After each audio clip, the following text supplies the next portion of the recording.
बोगनवेलाची reporting करायचं म्हटलं ठरवलं आणि कुंडी काढताच बघा वरच एवढा मोठा गांडूळ होता ना, याला बघून मी इतकी जास्त घाबरले. तुम्ही बघा साईज याची, साईज तर खूप मोठी आहे. आणि हा गांडूळ बघा इथं काळे काळे तुम्हाला दिसते आहे ना, अशी वर्मी कंपोस्ट एक पद्धतचं करणं सुरू झालं होतं या कुंडीमध्ये. असं वर्मी कंपोस्ट तयार होते, कारण जे आपण वेस्ट टाकतो ना ते खातात आणि खत तयार होते. हा प्लॅन्ट मी मागे मिशोवरूनच बोलवलेला होता. म्हटलं चला आता परत काढून लावून घेऊया, त्याच्यामुळे ग्रोथ छान होते. कारण आधीच्या प्लांटवर केलं होतं बघा. हे मी दाखवते अशा पद्धतीने बघा किती छान खत बनवता येते. आणि छोटे छोटे पण भरपूर होते याच्यात. पण मी मग वेळेवर काम आलं तर मग दुसऱ्या दिवशी सुरुवात केली बघा. पहिल्या दिवशी मी परत टाकून ठेवलं ते, कारण असं टाकलं ना ते आतमध्ये जमिनीत जातात आणि वरवर असे सुकलेले पानं वगैरे होते ना, त्याच्यामुळे ते त्यांना गरम जास्त होत नाही. त्यांना माती आहे ना थोडीशी अशी सुकलेली नाही पाहिजे, एकदम कोरडी. गांडूळ ज्या कुंडीमध्ये असते त्यांना, तर तुम्हाला जर ठेवायची असेल तर वेगळी कुंडी एखादी शेडमध्ये वगैरे तुम्ही ठेवू शकता, जे झाडांना कमी ऊन पाहिजे, म्हणजे गांडूळ तुमचे वाचले जाते ना उन्हाळ्यात.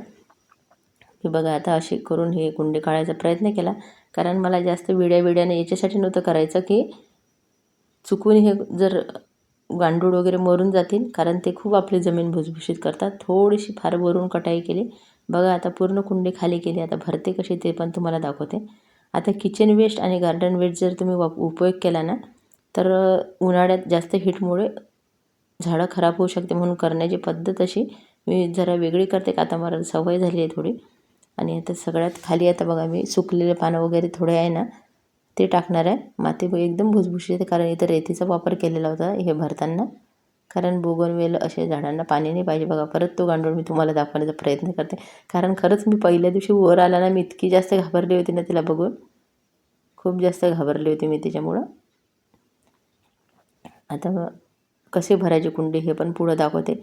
माती बघा किती छान तुम्हाला रंग दिसेल अशी तयार होते आपल्या घरगुती पद्धतीने. काही न करता घरच्या आपल्या ज्या कचऱ्याचं नियोजन असते ते करूनसुद्धा आपण बागकाम करू शकतो आणि चांगली माती तयार होते. हळूहळू मातीची कमतरता जाणवत नाही. मोठे कॅरीसुद्धा त्यानं भरलेली आहे मी. आणि आता ती कॅरी भरत आली आहे हळूहळू. दरवर्षी सुकलेले पानं उन्हाळ्यात गोळा करते आणि तसं पण आपल्या घरातून जे काही निघते त्याचा उपयोग करते.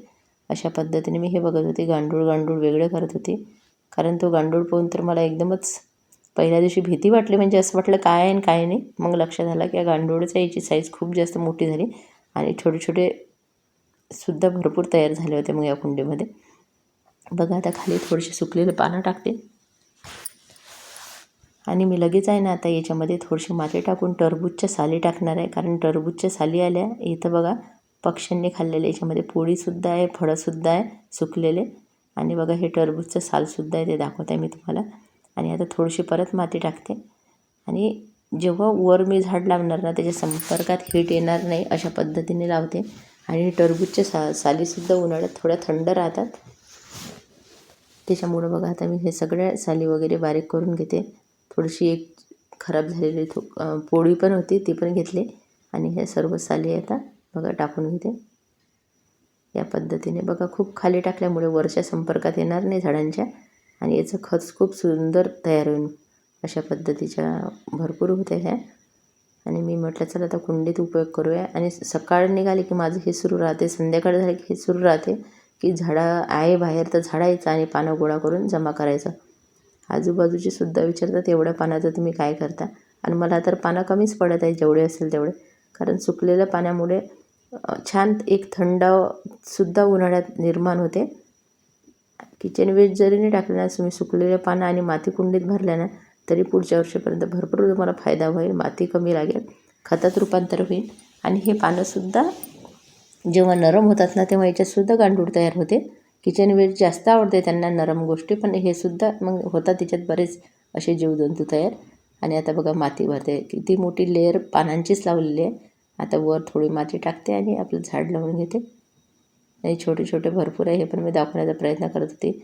तो गांडूळ आहे ना मी आता बघा असं करून डायरेक्ट ते आपण टरबूजच्या साली वगैरे टाकल्यानं तिथे नेऊन सोडते, म्हणजे त्याला छान खायला मिळेल. अशा पद्धतीने बोगनवेल मी लावून घेते, कारण बोगनवेलला तशी चांगली उन्हाची आवश्यकता असते. पण आता लावल्यावर बघा काही दिवस मी इथेच ठेवते शेडमध्ये थोडं, कारण उन्हाळ्याची ऊन खूप जास्त असते ना आणि झाडं कितीही केलं तर सुकायला प्रॉब्लेम होऊ शकते.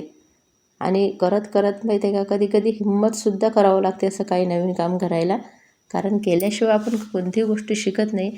आणि एखाद्या वेळेस असं होत नाही, एखाद्या वेळेस एखाद्या चुकीमुळे झाडसुद्धा खराब होते, पण त्याच्यामधून नवीन काहीतरी शिकायला मिळते आणि दुसऱ्या वेळेला ती चूक आपण करत नाही. शेवटी झाडं आहे ते सजीव गोष्ट असल्यामुळे कधी ना कधी तर असं होऊ शकते. थोडीशी राख टाकली आणि बघा मुळ्या आहे ना माझी थोडीशा तुटल्या होत्या बोगनवेलच्या काढता काढता, कारण मी वळून काढला आहे प्लांट. आणि आता परत असं लावून घेते आणि इथं पूर्ण माती लावते. लावताना आहे ना ते छान असं दाबून घ्यायचं साईडनं, जिथं मेन आपली झाड लावतो त्याच्यामुळे झाडं हे नाही होत. आणि परत त्याच्यावर बघा आता मी तुम्हाला दाखवते कशा पद्धतीने झाड लावणार आहे. तर अशी काही काळजी घेतली ना सहसा झाडं खराबच होत नाही. आणि एकदा समजायला लागलं झाडांचं तर मग झाडं वाढतच राहतात, म्हणजे संख्या आपल्याकडे वाढते झाडांची, झाडं कमी होत नाही. आणि अशा पद्धतीने बघा छान अशी मी माती भरून घेतली आता. आणि आता परत याच्यावर सुकलेलं पानं ठेवणार आहे, कारण ते पानं ठेवल्यामुळे काय होते, आपल्या मुळ्या छान सुरक्षित राहतील, खराब होत नाही. परत एखादा दगड ईट काही असेल ना ते साईडला ठेवते, म्हणजे हवेनं मुळ्या हलणार नाही आणि झाड पण अशा व्यवस्थित ठिकाणी ठेवते की ते छान ग्रो होणार आहे. खूप छान आपली रिपोर्टिंग झाली असं मला वाटते. बघा आता सुकलेलं पानं परत लावून ठेवते.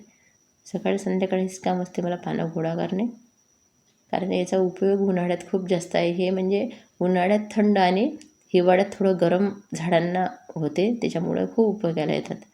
आणि हे निसर्गाने दिलेली फ्रीची गोष्ट आहे, आपल्याला काही हे विकत घ्यावं लागत नाही. त्याच्यामुळं कितीही उपयोग केला तरी चालते याचा. तुम्हाला माझे व्हिडिओ आवडतात का, माहिती आवडते का? आवडत असेल ना चॅनलला लाईक सबस्क्राईब कमेंट करा, कारण मेहनत तर भरपूर करत आहे. आणि बघा आता याला अशी एखादी ईट आणते आणि ठेवून देते एका साईडला, आणि झाड पण अशा ठिकाणी ठेवते. ॲप्सम सॉल्ट टाकून थोडंसं मात्र याला पाणी देताना देऊन देते एकदा, कारण पाणी दिलं की मग झाड खुश. आणि ठेवलं बघा अशा ठिकाणी मी की इथं मध्ये ठेवलं बघा या कुंडीच्या मागे, आणि वर केळीची झाडंसुद्धा आहे, त्याच्यामुळे त्याला डायरेक्ट ऊन नाही लागणार. धन्यवाद.